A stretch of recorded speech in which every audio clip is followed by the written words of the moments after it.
Welcome to the One Puff Media Podcast, brought to you by The High Index, bringing you real conversations with people shaping the future of cannabis.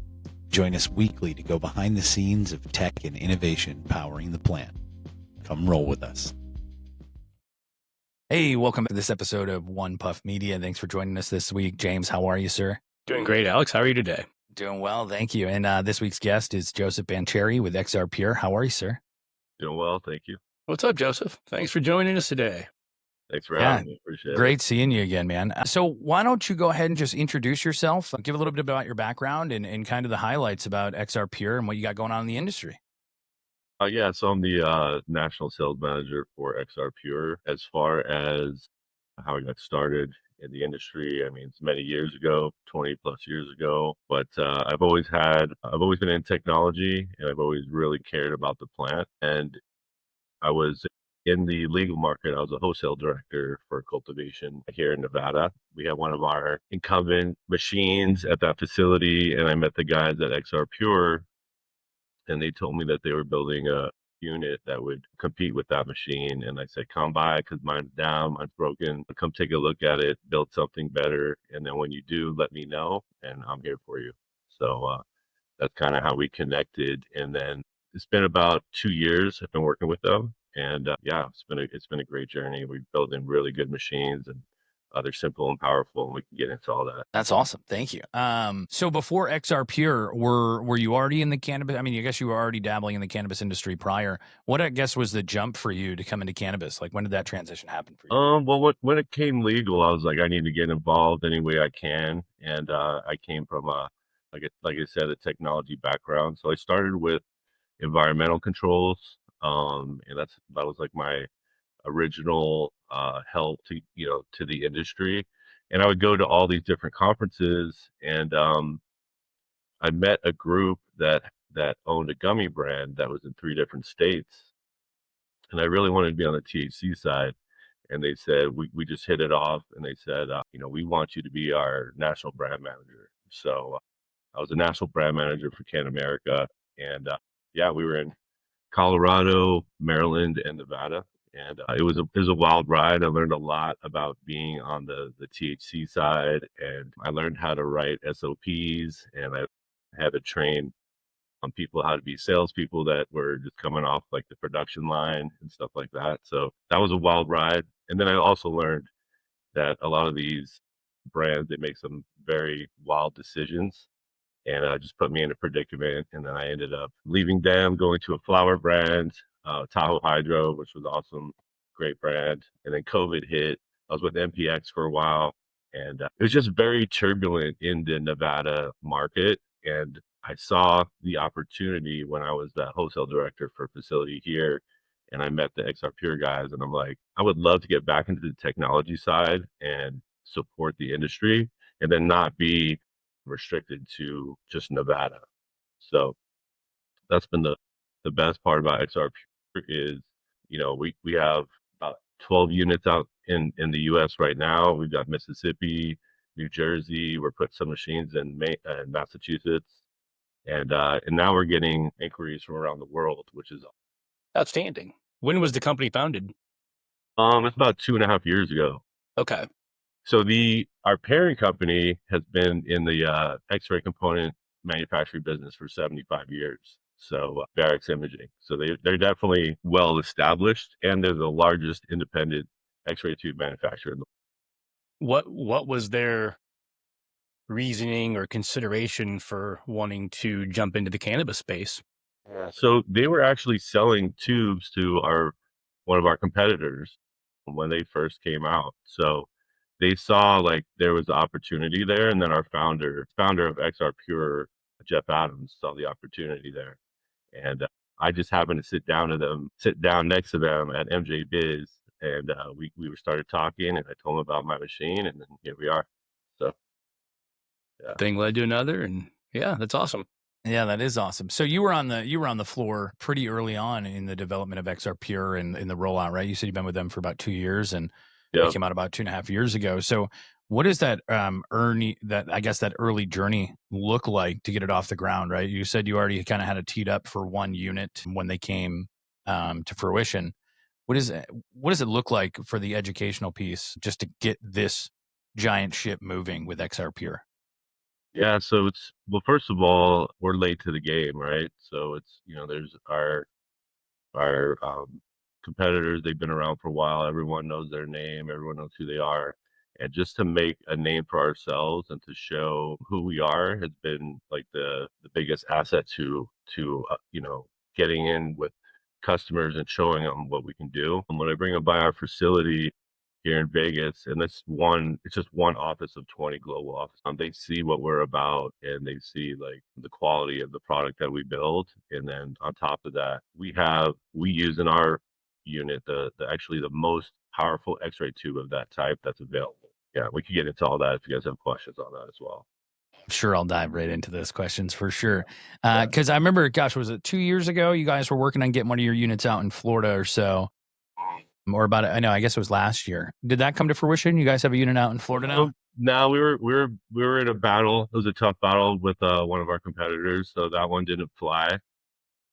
But we did get 2 into New Jersey and 2 into Mississippi.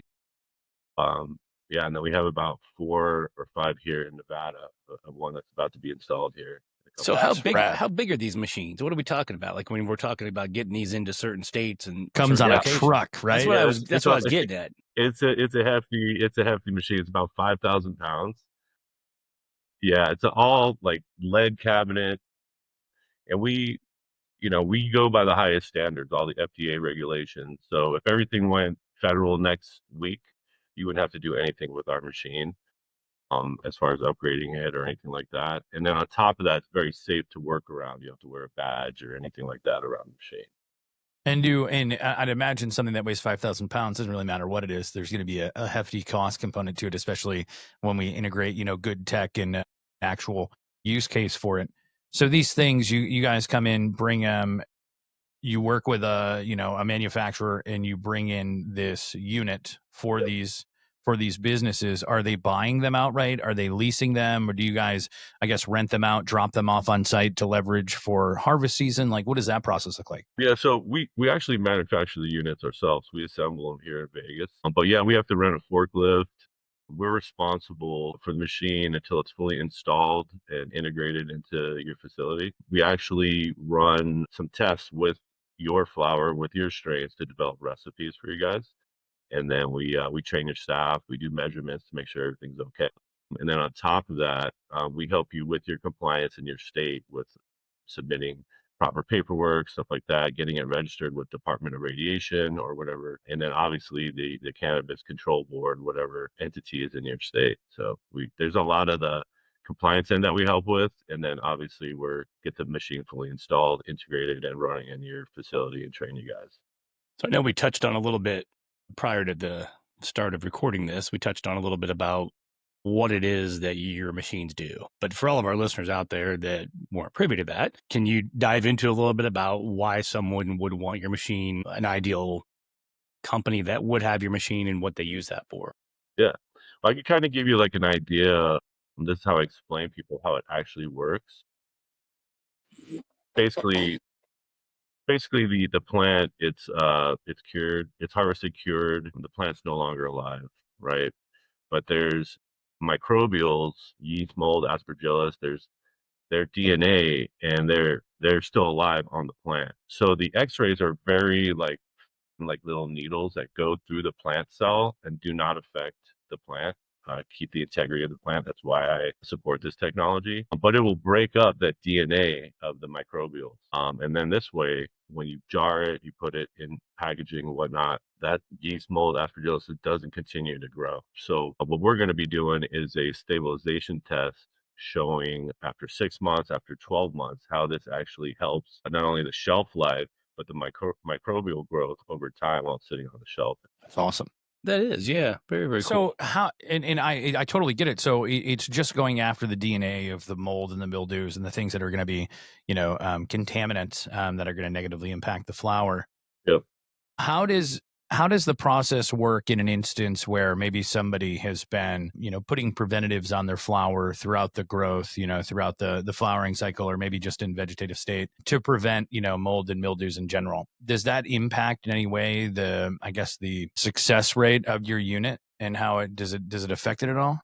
Well, if you're able, like some facilities are they're very intricate where they are actually testing their microbial counts before they put it in the machine. So the lower the microbial count when it gets to the machine, the less grays that you need to expose the flower to. So gray is how we, and that's like the measurement of X-ray. So if a plant is like fully, you're over 100,000 CFU on the microbials, we say hit it with about 2,000 gray, and that will basically get you to non-detect. It'll clear it out and get you non-detect, and then this way everybody wins, right? The cultivation wins.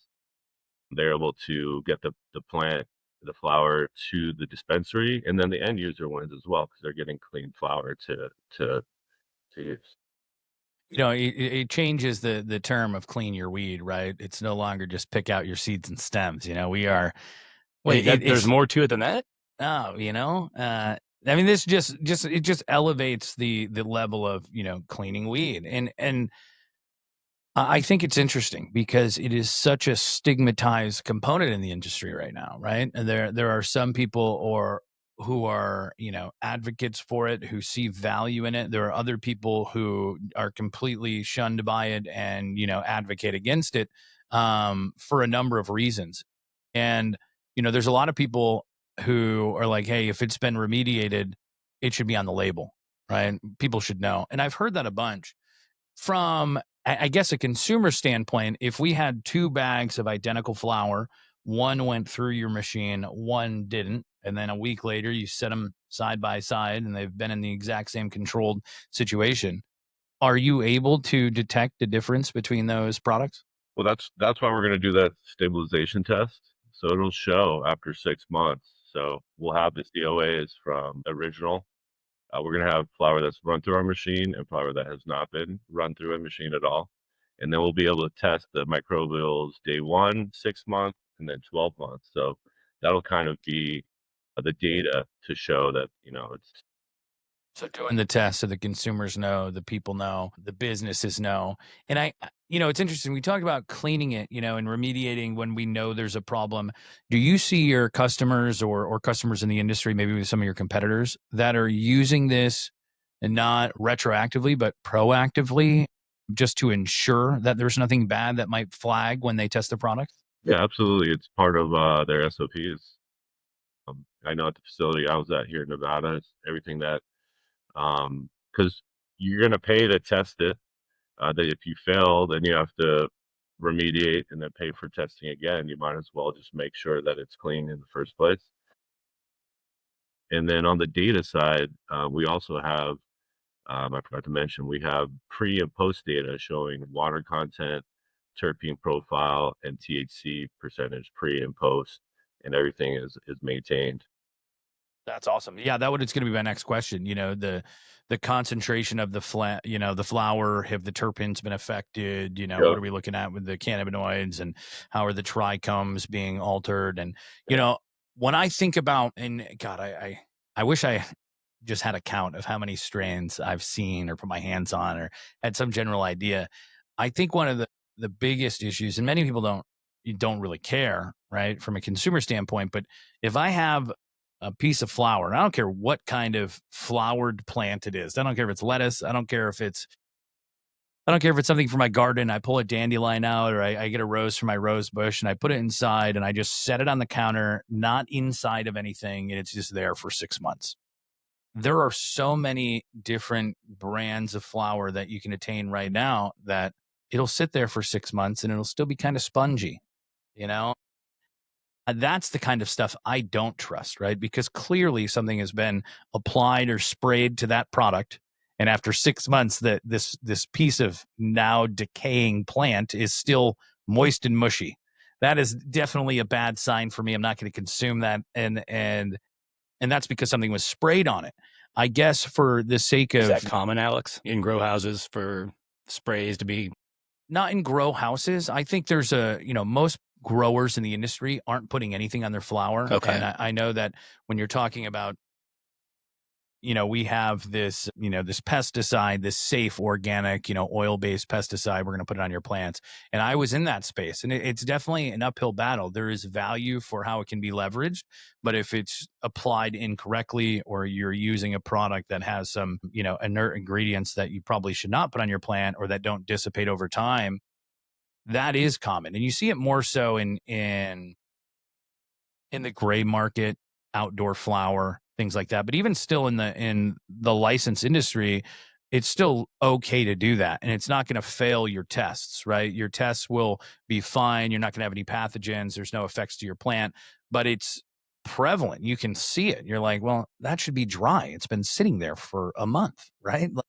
That lettuce is already gone. It's dried up and gone. The dandelion's dried out. It's a dead, now dry, crumbly thing. But when you have cannabis that doesn't do that, I'm always weary, right? And so I actually have the exact opposite concern that I would say most consumer do from a remediation standpoint, is that I've been x-rayed probably 3,000 times in my lifetime. I don't know. That's an exaggeration, but I've gotten a lot of x-rays and exposure to that radioactive component. But I don't see that being the case of something that you're going to smoke or consume, just because it doesn't, to me, it doesn't alter the chemical makeup of the plant that makes it not do what it's supposed to do. My guess is if it goes through your machine 6 months from now, if it's sitting out there, it's going to dry up and crumble, and you're going to have a dust pile to put on your whatever.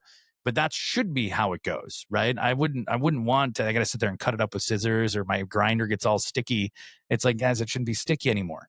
Like the McDonald's hamburger that stays the same for 30 days. That's weird. Yeah. It's the best analogy ever. You're exactly right. Wait, you wouldn't eat that? Oh, man, no. Now, man, wasn't there a show years ago, some sitcom, where the whole premise of the show is some dude ate like a year-old burger from underneath his bed, and he died, came back as an angel, as his friend? It was like a comedy sitcom. I don't know what it was, but ate some like horrible burger. What are the arguments against, or why would a company not want to have their product cleaned? I don't know, to be honest. I mean, I would prefer, as a consumer, I would prefer clean plant. We want to get it to a point where people are actually looking for a plant that we call it purified. It's been purified before it goes out. I would say, there's a lot of the, very, the granola Purist. Purist, they're anti. There's stigma that the grow is lazy, so they use our machine to make up for their laziness.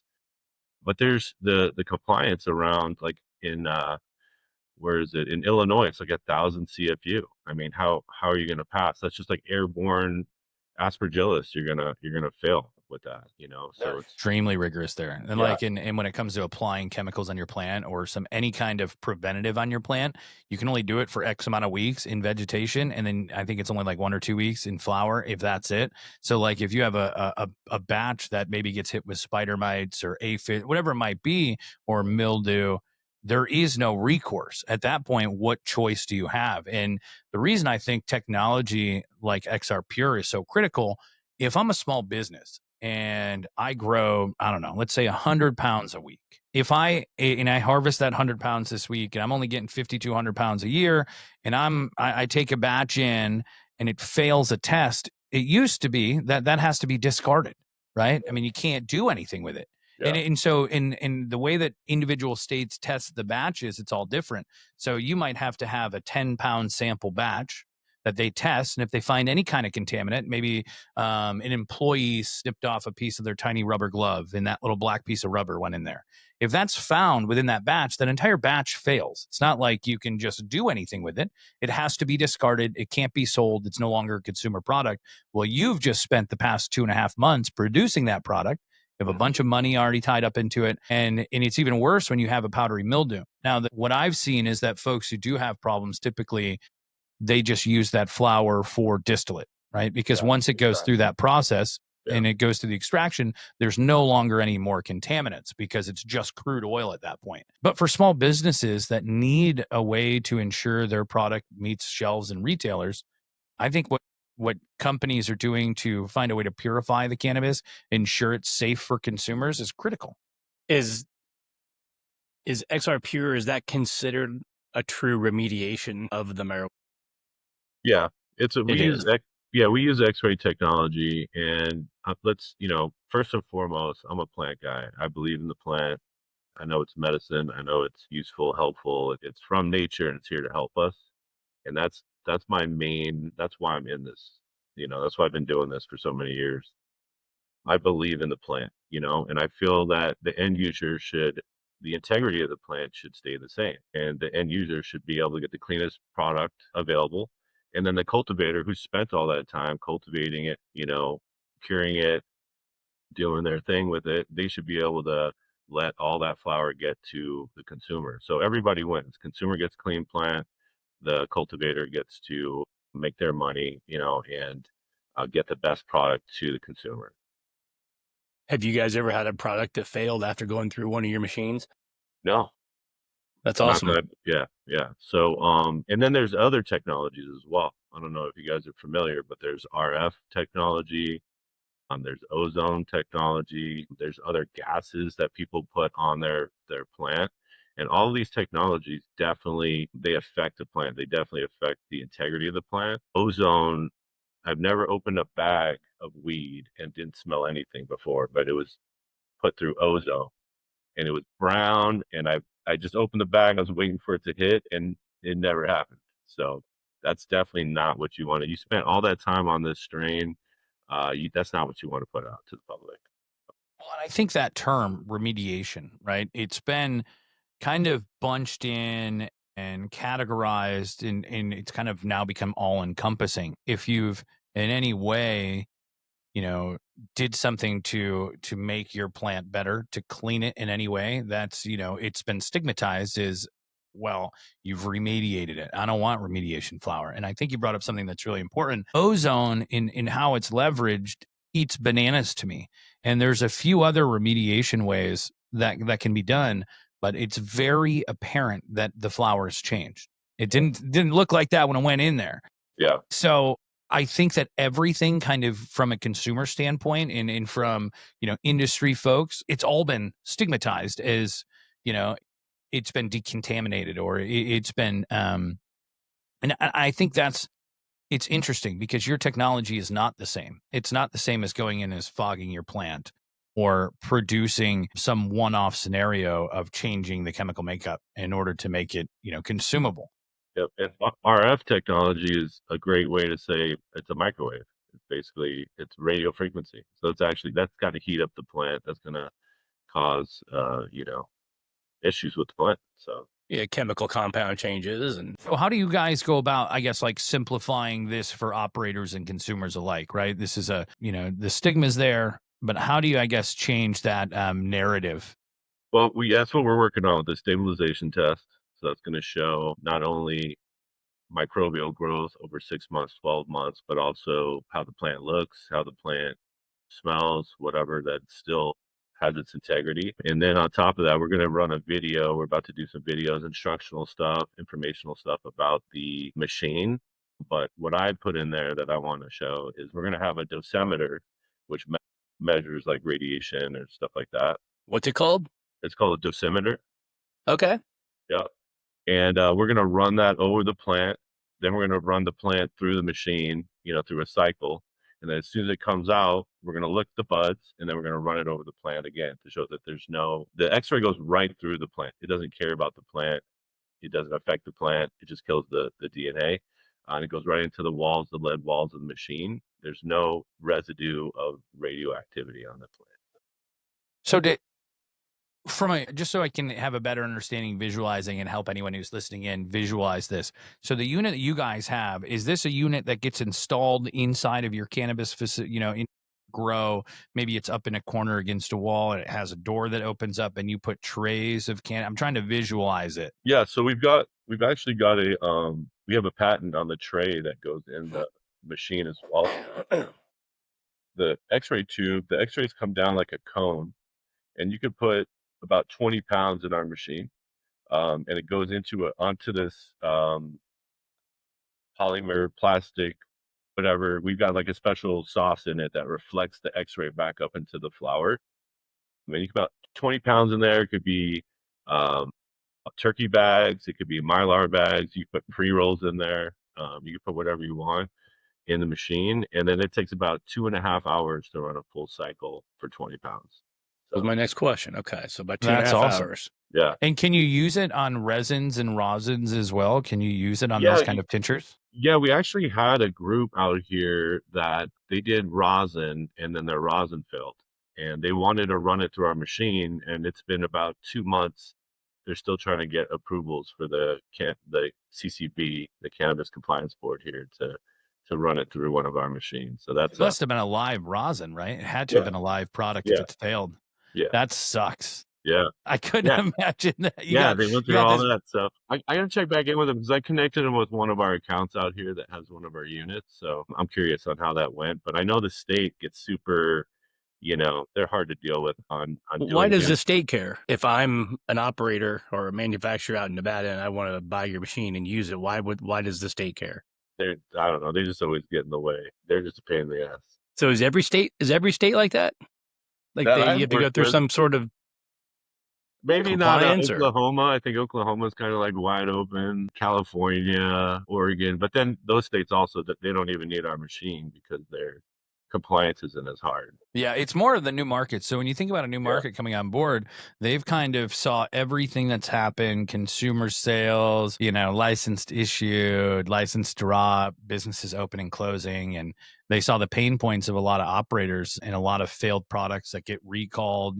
That's not as prevalent on the East Coast, recalled products. It still happens. Michigan's had a few recalls lately. I think there's a few recalls recently in Massachusetts as well, but typically it's about product. It's about some kind of contaminant that's in there, right? That failed but still went out. So these new like individual state compliance like pushes, if you will, are all in a way to enhance, their model, but it scrutinizes the operator. It makes it more difficult for sure. And that's why I still think it's absolutely bananas that biomass, like unused biomass, has to be destroyed. And every state's different, right? So like Florida, it's got to be, I think, buried. I think it has to be buried and put in a compost pile, like all your stalks and leaves and stuff from your excess plants. Yeah. And from your, I guess with your machine, so you got these patented trays, they go in there. It may or may not work on rosin, but we'll find out. I'm excited to see how that process looks. You had talked, maybe it was last year we were talking at the conference, and you had mentioned these potential mobile units. Yeah. These leasable mobile units that come almost built on a trailer. You can leverage it temporarily during your harvest, park it outside of your grow, and preemptively run maybe your mass outdoor flower through it. Have those come to market yet? You got anybody using those guys? We're about 90% done with the trailer that we're our first trailer. So and that's going to be deployed in New York. So that's going to pull up to farms out there. Awesome. And it's pretty amazing. A lot of thought has to go into it. Obviously, these are big machines, and the chiller. Each machine needs a chiller as well to keep the X-ray tube heats up, but the whole cabinet where the flower is, it's ambient temperature. But we have to have like this oil going through that tube to keep it nice and cool. So you got chiller, generator, and the machine, and then an entryway to bring the flower in and run it through the machine as well. So it's So do you guys custom make these machines per order, or are you just putting a no, few we're of them out there at a time and they're all the yeah, no, we're same? we got an assembly line going here in Vegas. So Okay. if you guys come out for MJ Biz, you're more than welcome to come Love by. to. Yeah, I know you gave me that invite last year. We just didn't. I mean, last year at MJ Biz, we were slam packed, but we'll try and come out a day or so before because I'd love to see your facility. I would too. Be cool just to get a grasp of it. Yeah, and in our facility, we actually build these linear accelerators that are like 15 megawatts that scan like trucks and spacecraft and stuff like that. It's pretty badass. Do you guys have the ability to turn off all the power in the city of Vegas for a 30-second period with a pinch?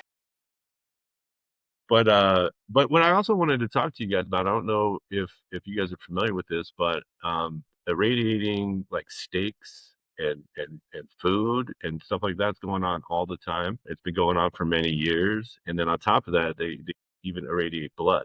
So all this stuff is going on to decontaminate things you eat, blood in your body, everything. So it's Talking about like blood for like transfusions. Before somebody gets a transfusion, they have to have the blood has to be cleaned, I guess, purified before it gets put back in your body. That makes sense. Yeah. Yep. I One didn't of know our that about competitors, food that's though. how they started, is with blood. So and then there's fruit. Usually if fruit can be exported from South America, I have to go through that. There's like these big beams that will irradiate it. And then you know, even like steaks, stuff like that, you know. So it prolongs the shelf life, kills all the any type of potential microbials on that stuff. So That's great. No idea. I had no idea either. Now Yeah, I'm gonna have neither. to look up it because now I got a bazillion questions about food purification, if you will, using that kind of technology. yeah. How it's done. Yep.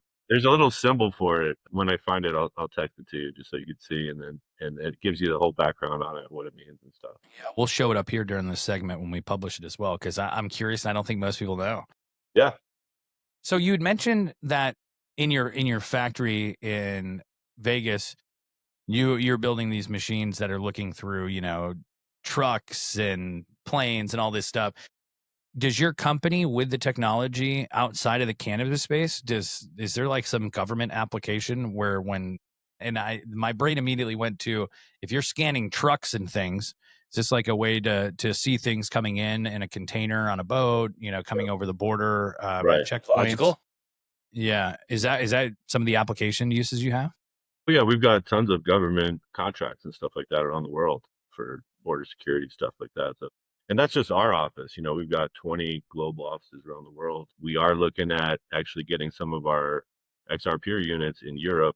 And so we have an office in the Netherlands, an office in Germany that could help support those units as well. That's awesome. We're looking to be in Berlin and launch the High Index internationally next year. So I if you're want going to to be go to there Mary too, brother. Jane, Yeah, let's go, man. I'm pushing for it. So yeah, Absolutely. I think there'll be a big group of us, you know, that you personally know going out next year. yeah, We'll yeah, have to yeah. make a big trip out of it. It'd be a great time. Yeah. How have And the show? we actually have a contract for a machine about to break into Canada as well. So that should come to Congrats. fruition with the next 2 months. So that'll be sweet as well. I bet that'll be a great market for you guys up there, just Yeah. because it's so government controlled, if you will, with the actual retail component of cannabis and how it's basically just taken from the growers and the producers afterwards and then just controlled by the government. I would think for them, it would be an incredible opportunity to ensure the safety of their consumers. So it makes sense. What I'd like to touch on about Canada is, since it's federally legal, they could ship their flower to these big gamma facilities. And gamma is also a type of radiation, but the difference between X-ray and gamma is you can't turn it off. X-ray is like a light. You just turn it on and turn it off. Gamma, you have to put it into these big pools of water. It's always radioactive, and it's very powerful. So it actually, if you could expose it too long to that gamma, it could be harmful for the plant. So people are, not only that, they're like shipping it, they're waiting for it to go in queue, waiting for it to get back. So they're looking to have some type of in-house. Can it be harmful for the user too? Or do we have, is there enough research on that to suggest that or to show that yet? Yeah, not that I would know of. You know, there's no research on that, but my main concern is the plant, right? So I want the plant to be okay. The X-rays not as strong as that gamma. So if they do it just a little too long, it's going to get toasted, and I don't want that for the plant. Interesting. Yeah. Can Do you guys? Oh, go no, ahead, Alex. James. No, I was just going to ask: is it possible to have overexposure with your machine? Our machine now, you could do like 10,000 gray, and it'll still be fine. It's just flowing right through the plant. What I forgot to mention before is like the X-ray is like a needle. Like if you do ratio sizes here, microbial is about a golf ball size, that the cell, and then the plant cell is like the size of a truck. So that's why the X-rays could go right through that plant cell and not bother it, but it'll break up that DNA. That's fascinating. It seems like that would have application in the medical world. Yeah. To like radiation on human beings or cancer cells or, or something like that. Like utensils, or where you put metal through there and clean, sterilize. You know, they use these big, I forget what it's called, but I think they use steam. It's hot steam or whatever. But those take a long time. And even people who grow mushrooms, they run it through those machines to sterilize their I forget what it's called, their substrate. right? So we've actually worked with a company that is making a liquid substrate for mushrooms, and Interesting. we ran their liquid through our machine to see how it would do. And we learned in that it worked well on the liquid, but they had it in a glass jar and the glass turned brown. So that was the one thing that we learned on that. Fascinating. Yeah. I'm sure it had something to do with the liquids itself. Yeah, we tested. We put clear glass plates in there. And it always turns brown. So it's something to do with the X-ray. I don't know why. Fascinating. It would be cool if your X-ray machine also produced images as well. Take that little X-ray slide and be like, oh, look at this, and see, what it looks like all the way through. Yeah. I can't really. It's so difficult for me just to. There's a few pieces of technology that for me are very hard to compute, like logically. Yeah. And it dates back to the first time the CD came out. Now I can understand a record, right? Records make sense, 8-tracks, tapes. Those things make sense to me. When we got to the point that we had this laser scanning the bottom of this disc spinning around, and it was then producing video and or sound for DVDs, and it was such a difficult thing. I mean, I could explain a lot of technologies. I could tell you how your phone works, how satellites work, how, engine components work, how computers and microchips work. I can tell you all that stuff. But to transfer from a laser on the bottom of a spinning disc to produce the sound and images that come out blows my mind, right? Yep. It's a very hard thing for me to compute. And when I think about X-rays, and again, I've had a bunch, so I've seen a lot of my internal batteries, every piece head to toe throughout my lifetime, and X-rays to me don't make sense. Like, it just doesn't make sense. Like, to actually produce a picture of something somewhere else or on the other side or through something, it's just a very difficult thing for me to comprehend in so many ways. And so I'm sure that many consumers also have, because it's been further stigmatized that, and everything kind of gets clumped into this remediation component. I would have had no idea prior to this this conversation that like gamma and like X-ray were not the same or not connected. So as you guys further, I guess, educate consumers, educate businesses, how has it been received over the past 2 years? Because you go to a lot of shows, you guys put your products in front of a lot of people, you guys do a lot of marketing. How has it been received? Do you see that pushback in real time? Is it received and kind of understood better when you're at the shows? What's that like? I feel like, there's people that are open-minded to learning, right? And I feel once they let me explain it, I feel like it makes a lot of sense to them, and that's been my journey throughout cannabis for my whole life. People have always stigmatized stoners as being lazy, and I've always been a super active dude. So I've always kind of been, trying to break that stigma. So now my journey is to break the stigma of people thinking that this technology is harmful or it's not good for the planet or it's not good for them. So yeah, when I explain to them about the golf ball, the needles and the chalk, and that we have data showing pre and post that the plant is still good, I feel like I'm educating them and they're understanding a lot better. So For sure. one by one, that's Slower process. yeah. Is it okay for me to ask like what the cost of one of these is? And please feel free to decline to answer if you'd like. But I was just curious. No, not at all. And I think, Alex, you asked me before, but if people are mostly leasing these units, um, if they're harvesting around 300 pounds plus per month, and they were to fail 5% of that harvest or their monthly harvest, the machine would pay for itself. It starts out about 10 grand a month on a 4-year agreement, and then everything's covered, warranty, everything's covered. Maintenance, anything that goes wrong with it covered. That's going to be my next question. If you have, because you said you have them in various states, you guys manufacture in Nevada. Do you guys deploy out technicians if there's ever an issue? And you do. That's Yeah, awesome. we have our own techs, and then we also could call upon our parent company. Their technicians have been trained on our equipment as well. So that's great. What's the shelf life of one of these units? They're built to last. The oldest one that we have out there is about 2.5 years old. So, and it's still. I was going to say it couldn't be older than the company, right? Yeah, it's still kicking. So if I wanted to buy one outright and not lease it, what would I be looking at to pay for one of those? Around $340, buy one, and then you get a 1-year agreement. I mean, a 1-year warranty. Pay for additional warranties after that. So if I do a 4-year lease on it, at the end of that 4-year period, I'm assuming some technologies may have changed in that 4 years. You guys would have a different version potentially.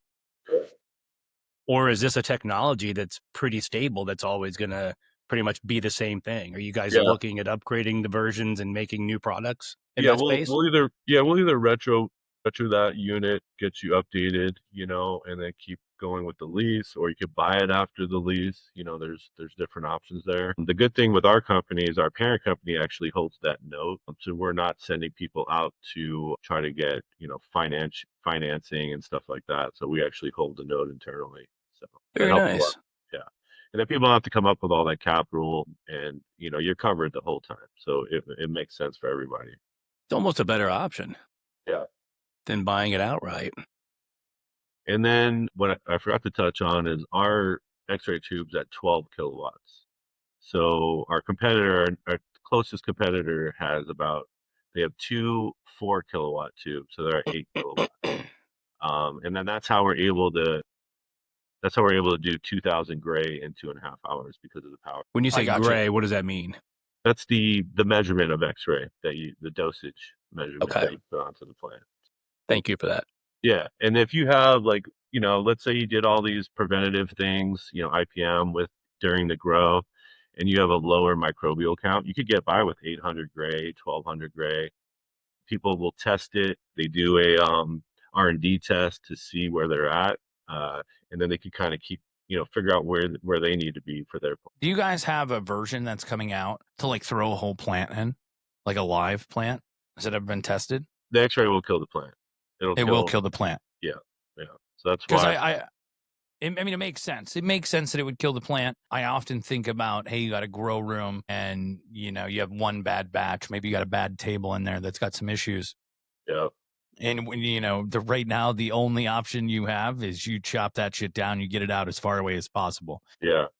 So I think I feel like it'd be a great invention if somebody can come up with that way. Hey, you got this whole plant, you got some powdery mildew, or you got some kind of, integrated pest management. You got some kind of pest management issue you're trying to remediate on. Do you just take that whole plant or just slide this whole table in a room and it just cleans it all up and you just bring it back? That would be the magic. Cool. That would be cool. Yeah. So I guess, from the sake of the system, I'm a user, I buy it, I lease it, I bring it in. Are you finding that with the past 2 years of kind of educating, being at the show, reaching out and continuing on with this, that people are starting to reach out with you and saying, hey, how can we best leverage this? Are you seeing more cold inquiries coming in because of an increase to problems, or are people looking at this as we should get this before we get a problem? Yeah, well, a lot of the MSOs, they know they need the machine, especially if they're going to be harvesting decent amounts. So we're getting inquiries because they want a different option, and a lot of people don't know about us, and that's my job, right? So getting out there, getting our name out there, getting us opportunities. We just got a MSO. We're going to do a trial with them to show them what we can do. And yeah, a lot of people, they need another unit. Let's say their current unit is breaking down on them, or it's not enough, and they want a backup. So they're looking for other options. And we're definitely. When you say, their current unit's breaking, you're talking about like a competitor's unit, right? Yeah. Do you guys have customers that have more than one of your machines? Not yet. No. But we have customers that have 4 units of our competitors, and they need to replace one of them. And is that because of that kind of kilowattage with the tube you were referring to? Yeah, just a our stronger speed is definitely, very attractive. And then also, we're very simple on our design. We only have, one powered moving part, which is our heat exchange, and we have our tube, which is very powerful. So we're very simple and very powerful, and it's just a great combo. Where our competitors have a lot of different moving parts, they don't have that power of that X-ray tube, so they have to move the flower near their tubes to make sure it's clean and all that. So more moving parts, more problems. Yeah, that makes sense. Every time you mention the tube, my brain immediately goes to the original Willy Wonka, where that kid got transferred into the TV, right? He had that Yeah. giant chocolate bar, and I did that tube that was over his head, and he goes through. That's kind of where my brain was going when you kept mentioning that tube, or a CT machine. You're going to the tube, the thing spinning around. Yeah. It's a hefty tube. It's about 150 pounds. And we're developing a 16 kilowatt, which will actually speed those times up as well. So that's in testing in our facility now. And it's going to go into one of the grows here in Vegas here pretty soon. That's awesome. And are you guys going to have a booth this year at MJBiz? Of course, we'll be there. I can't wait. Can't wait for this year. When you guys are, I guess, approaching a new state, what does that process look like from you? Are you guys working with, different compliance team and different groups? And I'm thinking about like Kentucky and Delaware. Obviously, you guys want to be involved with those, especially with the larger MSOs. And I'm sure if you already have conversations going on with some of the larger companies, I'm sure some of those things are already in works. But are you working with those compliance teams, with those state agencies to make sure that you're adhering to what they're putting out and also ensuring that you guys are on the forefront? Yeah. So, obviously when we're in a new state with a new client, we get involved with them with the compliance and help them out. Personally, I try to find groups to get involved with in the new states and stuff like that. But, I think the best way to go about it would get the higher index so I could find the licensee. The high index, our platform, it's absolutely. A great idea. It's a great idea. Stay up on it. Yeah. When I think about the MSOs, I think about, the divide in the industry right now. And MSOs constantly, or new businesses coming in, the suits, if you will. And there is that kind of divide, you have your kind of purists, if you will, that are only going to consume flower grown in soil and sun and unadulterated, not touched in any way. And you have, I don't want to say snobby folks, but you have those connoisseurs, right? Right. And that's what they want. Connoisseurs, I like that. And then, you have the other side of the industry that maybe doesn't care so much about how boutique it is, how amazing it is. They're just looking for some flower. They're hanging out, And I think for that reason, products like yours, technologies like yours are so critical. One, to help ensure that the company's bottom line is not too aggressively, just dropped because of a bad batch. But then also, there's no testing that shows that this is bad in any way, that it's harmful in any way. And being educated about, this being used on food. There's so many different cannabis products for so many different consumers at so many different levels. And the big thing, especially every time I go to Michigan, is, most of the people who work in the industry or just consumers, they're always, bashing on this is remediated. This has been remediated. And I think, again, that term is just kind of because you don't know how it's been remediated. So I do agree in some extent, similar to how that logo you were talking about on the food. I'm not against having, this pre-roll had been remediated. And I think it would be more advantageous from an educational standpoint if it was a little bit even further defined, like how was it remediated, right? Because there are so many different ways. Yeah. But I see and I don't think it necessarily matters, right? And from, I guess, from a consumer standpoint, you see higher value in untouched products that are pure, right? I can see it, but it doesn't really matter, right? There's different products for different tiers. Just like I'm okay with there being a penny pre-roll available. I don't really care if it's a dust pre-roll or some shake, because some vet might see this as advantageous, right? Some homeless guy, I'd much prefer that person is going to buy a 1 penny pre-roll, maybe not the best weed, but I'd prefer that person to grab that than a bottle, right? Go smoke a joint and not hammer down that fifth. And I think you're seeing that the shift from alcohol to cannabis, and especially with the vets and the homeless community, I'm a huge proponent of cannabis over alcohol for the safety of the community and people and their for so many aspects. And so for that reason, and when you look at these big MSOs, it makes sense when you're growing hundreds of thousands of pounds of cannabis a year and you're losing 5 to 10% because of some contaminant that could have been controlled. Why wouldn't you do it? Right? It's a lot of money down the drain. Oh, I couldn't imagine. Like I said, everyone wins. They get to, get the most value for their plant, and then the customer gets the cleanest plant possible.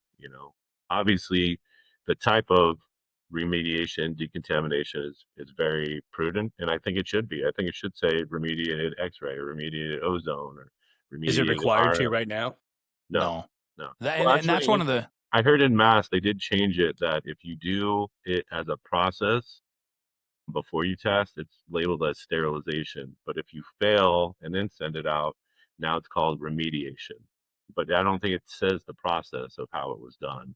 yeah. Sterilization. That's interesting. Okay. So that's We like to call before it testing. purification. I like that I better. like- It sounds clean. I mean, you better It claim does. that, put it on there. XRPure, pure. Sounds like you're getting something healthy. Purified. I like that. I'm going to marketing with that. World where Joe purifies your weed. I think what's awesome about this is as the industry continues to mature, these things will become normalized in different markets to the point where if you want it listed on your flower that this has been, X, Y, or Z, let it be there, right? And if it's going to affect the price or the consumer product, the consumers are going to tell you, it's going to be very evident. Okay, shit, we put that on there and no one's buying it now. Well, then we can kind of have a better understanding. Do you think that social media has perpetuated the thought process around this being a bad thing, and stigmatized? Yeah, for sure. For sure. I've seen some YouTube videos, stuff like that. People just like totally bashing on it, but they have no idea about the technology and how it works. I even, for the brand that I was selling flour for here a few years ago, I found out they were doing X-ray. And I'm like, oh shit, I'm selling radioactive weed to people. I actually thought it myself. But once I learned the science behind it and realized and saw the data, the plant's fine. I saw the plant, everything looks good. I support this. But I've seen the other technologies and what they do to the plant. That's like no bueno. Right. If I could draw a comic right now, for what I'm envisioning, I would see like a giant pile of weed and then somebody in some like radioactive suit with that beeper. Beep, beep, beep, beep, beep, beep, beep, back up. Yeah. Yeah. And that's what we're gonna show in that video. So I'm gonna hit that.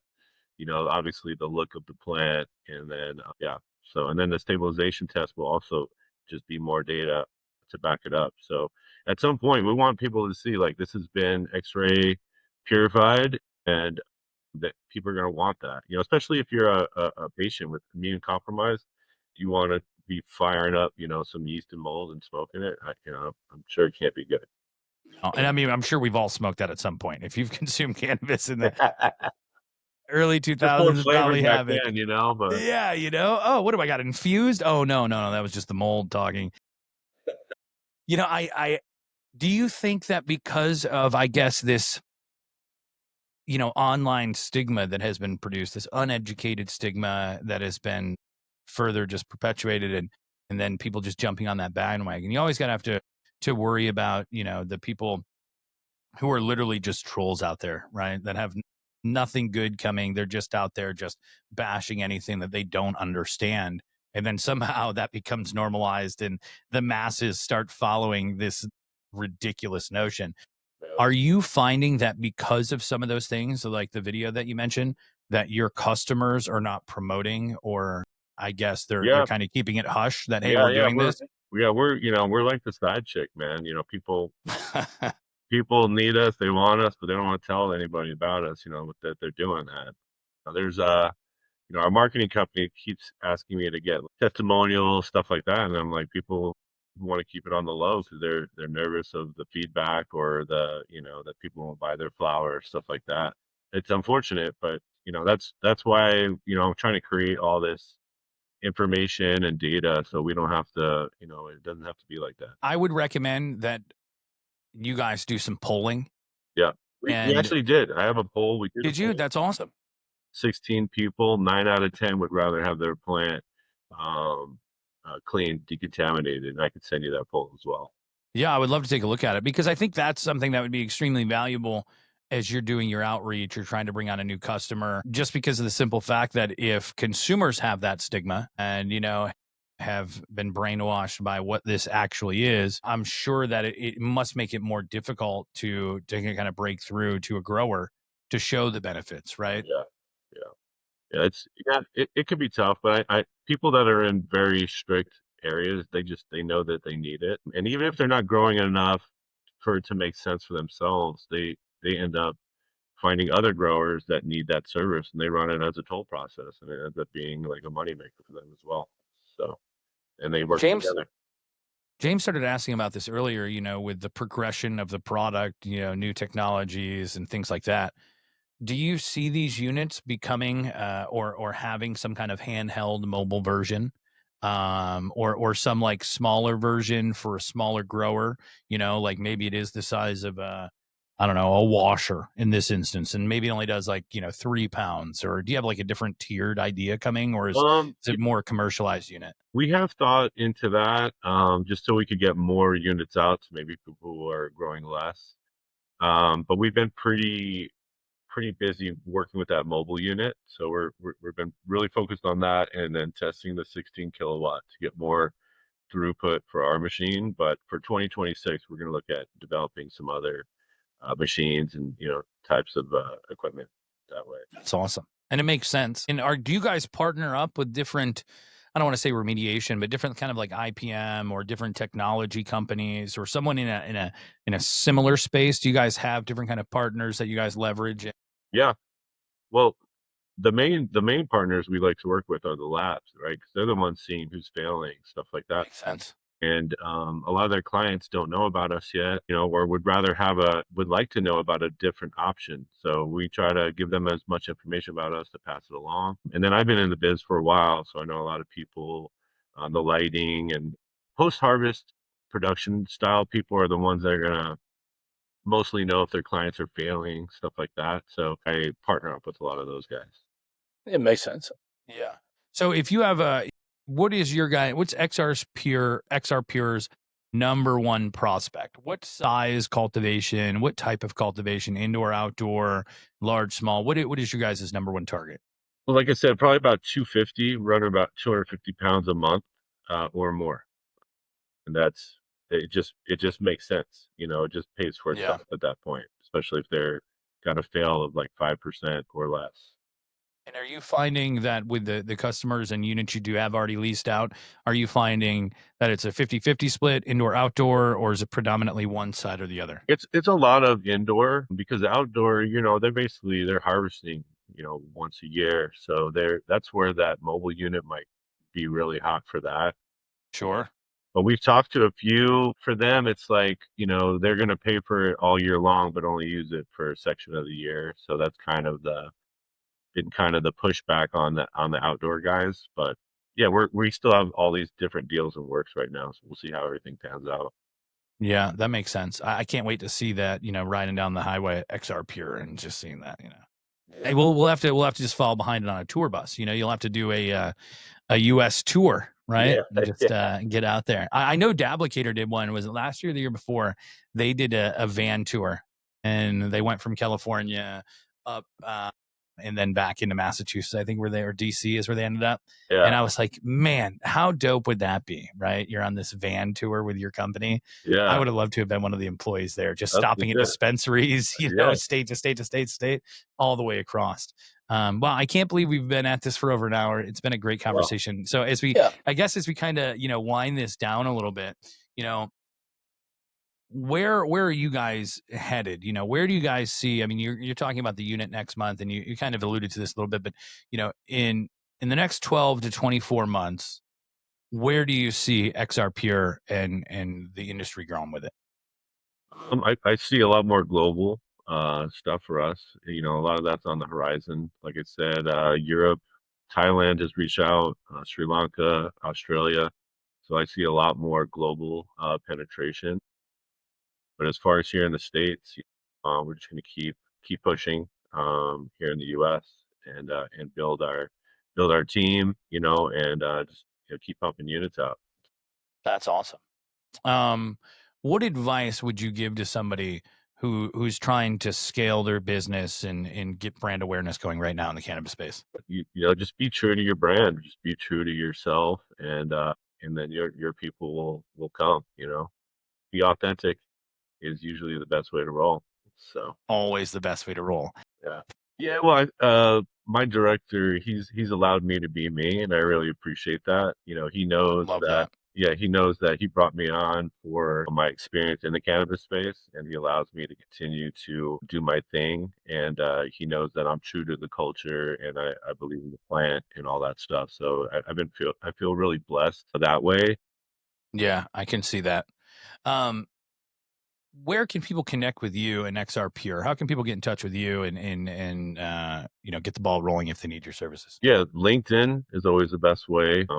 I would say that's probably the best way to get a hold of me. XRPure is on LinkedIn as well. I'm on Instagram, Joe_Canna. And then we also have our website as well, www.xrpure.com. Right on. And I would say, is there anything else you'd want to leave for anyone listening and tuning in? Any advice you'd like to throw out there to anybody? I would say that, um, you know, just if you believe in the plant, just keep doing your thing. Don't let people, you know, you know, my whole journey, of being a plant advocate, I was always scrutinized and kind of profiled, stuff like that. And I'm happy that I always stayed true to myself. Good for Yeah. you. That's awesome. Probably the best advice there is. Joe, it's been a pleasure, absolute pleasure, and I've learned a bunch. Thanks for being on, and Absolutely. James, great as always. Thank you, Joe. We'll have you on another segment. Maybe we'll do one in Vegas this December. I was Good. thinking maybe a live one out there at the facility. Yeah. We look forward to it. And to everyone tuning in, thank you. Join us next week as we spotlight innovators pushing the plant forward. Until then, thank you for rolling with us.